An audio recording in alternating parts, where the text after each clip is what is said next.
Good afternoon, and welcome all, and thanks for tuning in to the first podcast episode of What Lies Behind the Words. I'm your host, Braylon Liggins. Today I'll be reading off some short poems I wrote about 3 years ago for a creative writing course at Eastern Michigan University. A sophomore at the time, now a graduated alumni, I will read the poem and then explain my thoughts or reasons behind my writing. There are about 6 poems in total, all relatively short, and I hope you enjoy them. The first poem is titled, What is Love?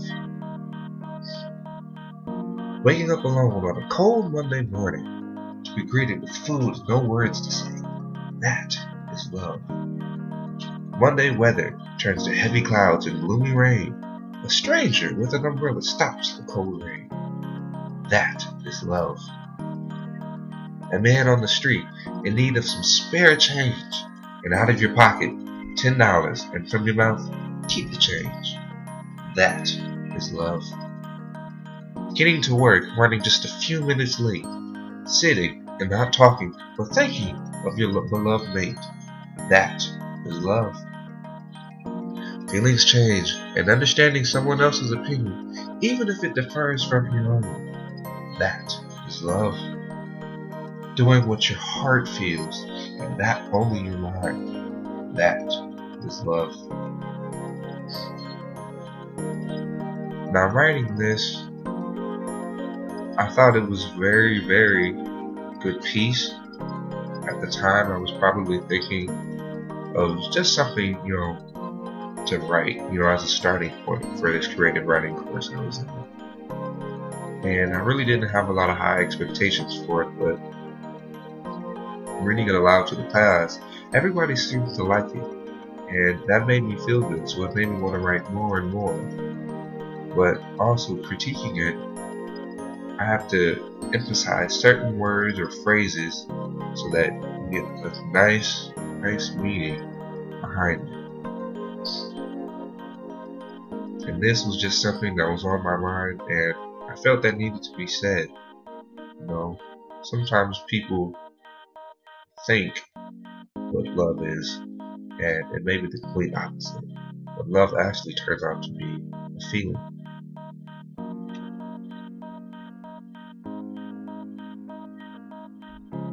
The next poem I will be reading is titled, The City. What used to be a thriving city, booming with life, and wealth has only grown into something trite. Violence and crime followed by death. Nothing is new in the city. Fame and fortune is still the goal, but how one achieves it will be the real question. At a certain age, people discover a change not within them, but within the city. One must become adept to this change, as the city itself may bring a change. The same little boy who grew up outside the yard, the same old toy now has a new toy. Was it the ever-changing city? Possibly. But maybe it's time for another change.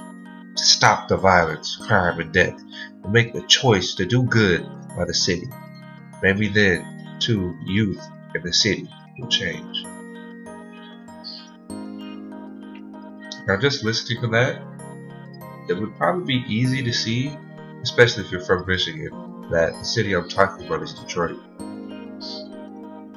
Now, this was something a little bit more deeper for me, because growing up in Detroit and also in the suburbs of Detroit, there have been many, many instances where I noticed changes within the city, going from good to worse to really, really bad, and it continues to fluctuate.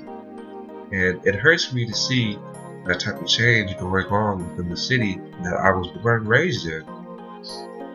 Also, the people within the city have also changed a lot. And when I was talking about how the boy had an old toy, now has a new toy, it was him putting down the old action figures and picking up the new toy, as in a weapon, a gun, a knife, anything of that nature. And now he has changed into the violent image that people want to portray as the city of Detroit. But we only want the change. But will it ever come?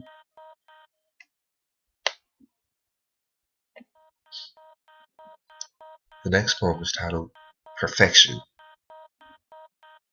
I feel as though I have a strong heart. Many times I have seen and heard bad things. Some things that I never thought were possible. Some things possibly an average 19-year-old shouldn't know. As I grow into a young man, I have memories. Memories of my childhood which I thought was perfection. Going to ball games with my dad. Playing with my sister. Was it all too good to be true? Or was it perfection? Maybe it was when I was in the 6th grade I realized reality. My first real crush. Grandfather passing. All too much. I'm in the need of clarity. How is one supposed to handle this new life for me as one ends and one begins? At 19 now, I have seen too many girls, had crushes, too many deaths. Family only comes around during the tough times. Can I really complain? Hard as a rock, life is never easy. Perfection can be good, but at what cost?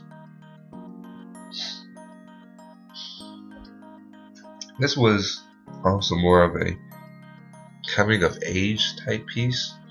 As people grow throughout life, they, as a kid, always think that, life is easy. Everything is being handed to them. They don't really have a lot of responsibilities, seeing as though that their parents have always been the ones taking care of them.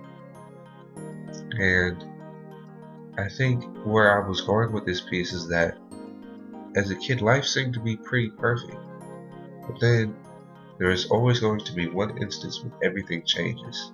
And for me, it was within that point of the transition of elementary school to middle school, from the 5th to the 6th grade, where I experienced my first crush and passing of my grandfather, who I loved dearly. And it really hit me like I had a whole new wave of feelings that I've never felt before. And life was no longer perfect. But I feel like as we get older, it's not even about perfection anymore. It's just about being happy with the circumstances that you've come from and the people around you who make you happy. That's what it's really all about. Next title is New Slaves. One on top of the other, soaked in blood, vomit, and urine, transported to a new world, chained together, forced against our own will. We cannot deny this new life. Pain and suffering awaits, but at least I'm accepted. It's a new day and a new age. People are more evolved, yet everyone is still bound together with no chains nearby. I look up and see the same thing everywhere I look, and hear the same damn ringtone from cell phones. Wearing the same clothes, having the same hairstyles, using the same phones, trying to be the same person next to them. As I look around, people are all doing the same thing as if they have no choice or thoughts of their own. Slave once again. But instead, these slaves are bound together by the threads of clothes or rights, wires in their phones. No chains necessary. And this piece was more advanced for me because compared to the other ones, this one has, I think, a little bit more meaning to society as a whole. And where I was going with this, if you can't tell, I was attempting to compare the lifestyle of today's society where everybody is acting the same, whether we realize it or not. And there's always like a higher percentage of people who actually control everything that we do, whether we realize it or not. And this also comes in what we wear, how we dress, and what we eat. All comes into effect. Also, the types of phones we use, technology, cars we drive, everything is all being accounted for in this piece, and we're all being controlled by a select number of people. And I was trying to creatively put this in a way that is kind of catchy and easy to read. It should be easy to understand. But I think that the main thing I was trying to get at is that although slavery has technically ended hundreds of years ago, we are all still current slaves It's not just one race anymore, it's everybody.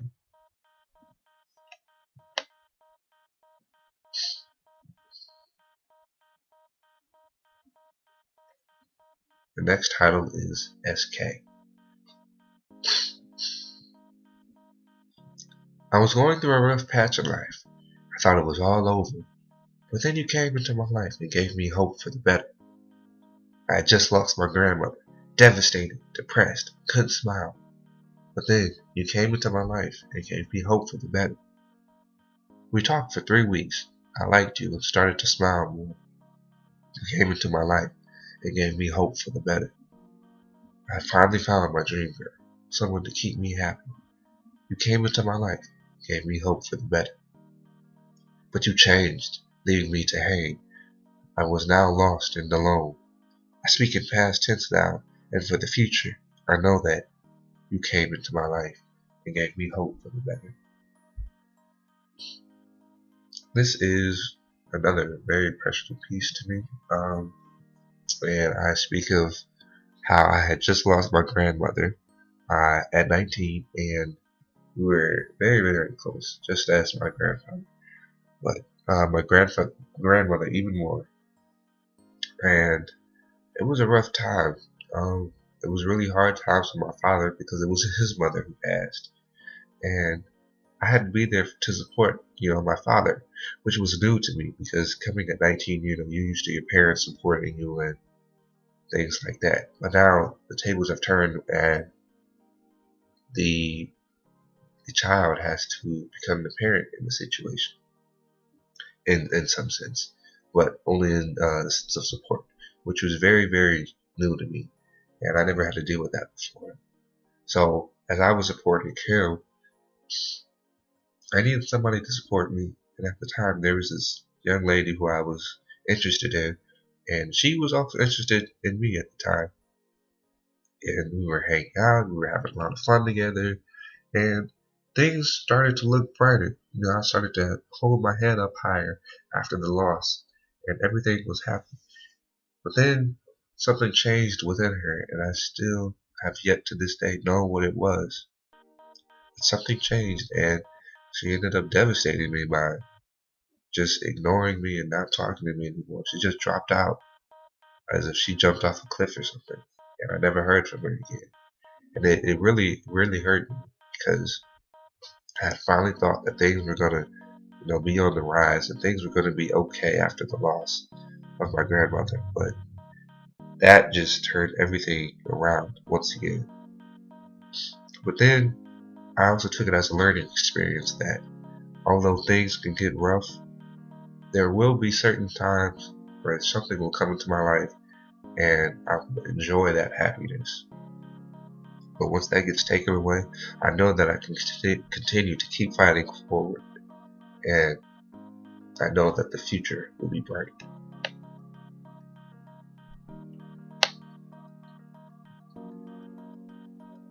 The final piece is titled Chop Squad. Something I didn't even want to join but was forced to. I had no choice. Something that is a must do. I dreaded going to the 5-hour practices, wanting to die. I don't know what happened, but now I don't want to say bye. I spent all 4 years of high school playing the cymbals, never switching as I felt this was a calling for me all along. I grew to love it and the people I met while doing it. These are my brothers and my sisters, my clique no one can ever replace. A bond that can never be broken, like our spirits and pride marching on that field. The drumline is the heartbeat of the band. It never stopped. We are the heart of it, and no one ever stopped. And just like in high school, we will stick together. Even though we may have gone our separate ways, no one will ever be able to break this bond, or pride, or stop the heart of this drumline. We are family who goes through struggles but manage to make up for the better of us all. We are Chop Squad, CCB for life. This piece was dedicated to my drumline brothers and sisters in high school. We were called Chop Squad, and this was really important to me to write because mainly through high school, it was sometimes hard for me to find a group of people to fit in with, and it seemed like although I didn't want to join the band, it was actually one of the best things that have ever happened to me. As my mom forced me into the band, I found a love for the drumline and the people within it. They became my family away from home. You know, I was with these people, 12 hours a day between classes and the after school practices. So I grew to have a very, very strong bond with them. And I was hoping that this bond will never be broken and our friendships would never divide. Although some did, there was still a very, very close knit group of us who hang out and talk almost every day. So I'm happy to say that Chop Squad CCB is still for life. Well, there you have it. A quick journey into my life through poetry. I hope everyone enjoyed those pieces. If you have any questions or comments, or if you even wish to be a guest on the show, please don't hesitate to contact me via email at bligon1@emish.edu. It's bligon1@emish.edu. That's BLIGGON1@emish.edu. It's been a pleasure. Thanks for tuning in to What Lies Behind the Words. And once again, I'm Breland Liggins. See you next time.